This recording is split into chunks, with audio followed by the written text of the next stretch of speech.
Hello, welcome to daily code bytes. Last எபிசோட்ல even or odd ப்ரோக்ராம்க்கு logic எப்படி build பண்ணணும்னு பார்த்தோம். இந்த வீடியோல அந்த லாஜிக் எப்படி கோடா இம்ப்ளிமெண்ட் பண்றதுன்னு பார்க்கலாம். ஸோ Geeks வெப்சைட்ல ஆர்டர் ஈவன் கொடுத்து பாருங்க, ப்ரோக்ராம் ஓப்பன் ஆகும். ஸோ அந்த ப்ரோக்ராம்ல நம்ம ஃபர்ஸ்ட் என்ன அனலைஸ் பண்ணோம்னா கொஷினை தான். ஸோ கொஷின் அனலைஸ் பண்ணுங்க. n அப்படின்ற ஒரு பாசிட்டிவ் இன்டிஜர் கொடுத்துருக்காங்க, ஆர்டர் இல்லைன்னா ஈவன் நம்ம டிட்டர்மைன் பண்ணணும். இங்க என்ன டிஃப்ரெண்ட் கொடுத்துருக்காங்கன்னா பூலியன் டைப்ல நம்மளுக்கு பிரிண்ட் பண்ணணும்னு சொல்லியிருக்காங்க, ரிட்டர்ன் பண்ணணும்னு சொல்லியிருக்காங்க.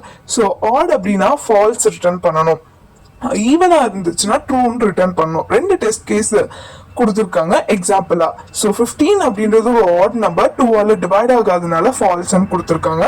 44 அப்படின்றது ஒரு ஈவன் நம்பர், 2ஆல டிவிசிபிள் ஆகுனால அது ட்ரூன்னு பிரிண்ட் ஆயிருக்கு. இப்போ நம்ம கோடுக்கு போகலாம்.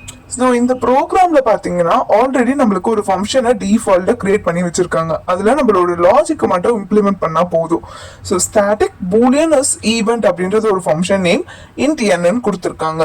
ஸோ இஃப் அந்த n அப்படின்ற நம்பர் மாடுலோ 2ஓட டிவைட் ஆகும் போது 0 வந்துச்சுன்னா நம்ம என்ன ரிட்டர்ன் பண்ணணும்?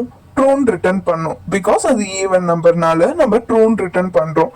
அப்படி அந்த ட்ரூவால டிவைட் ஆகலைன்னா எல்ஸ் கண்டிஷன்ல போய் ஃபால்ஸ் ரிட்டர்ன் பண்ண போறோம்.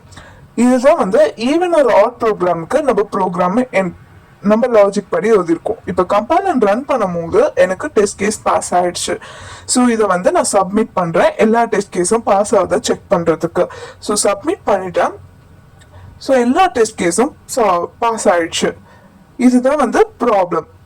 ஈவன் அப்படின்ற ஒரு ஃபங்க்ஷன்ல நம்ம லாஜிக்கை இம்ப்ளிமெண்ட் பண்ணியிருக்கோம். ஸோ சப்ஸ்கிரைப் அண்ட் ஃபாலோ பண்ணாதுங்க, சப்ஸ்கிரைப் பண்ணி அது ஃபாலோ பண்ணிக்கோங்க. நெக்ஸ்ட் வீடியோல சந்திப்போம்.